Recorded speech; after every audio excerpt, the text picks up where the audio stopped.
Hello everyone, welcome back to house of Sab కుచ్.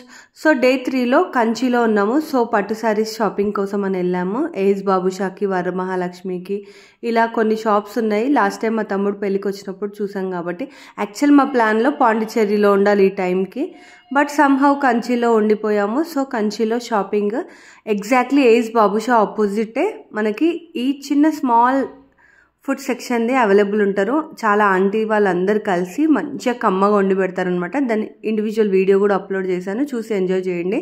ఇక వరమహాలక్ష్మిలో age బాబుషాలో ఫుల్గా shopping చేసి రూమ్కి వెళ్ళి రూమ్ చెక్అవుట్ చేసి ఇంకా తిరుపతికి స్టార్ట్ అయిపోయామన్నమాట. సో తిరుపతికి స్టార్ట్ అయ్యేటప్పుడు ఫుడ్ ఎక్కడైనా స్నాక్స్ టైం, ఈవినింగ్ టైం కాబట్టి స్నాక్స్ ఏమైనా తిందామంటే ఏం దొరకలేదు. లాస్ట్కి కరెక్ట్గా హైవే దగ్గర ఈ పెద్ద బేకరీ, చిన్నది అనడం పెద్ద తప్పు అయిపోద్ది కానీ పెద్ద బేకరీ ఉండే.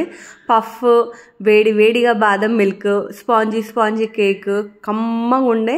దాంతోపాటు ఈ రింగ్స్ ఉంటాయి కదా మనకి, ఆనియన్ రింగ్స్, మళ్ళీ చక్రాలు అంటాము, అవన్నీ కూడా తీసుకొని ఇంకా కార్లో వేసుకొని స్టార్ట్ అయిపోయాము. మళ్ళీ ఫుల్ ట్యాంక్ కొట్టించుకున్నాము. ఇది 3rd టైము ఆల్మోస్ట్ ట్యాంక్ కొట్టించుకోవడము.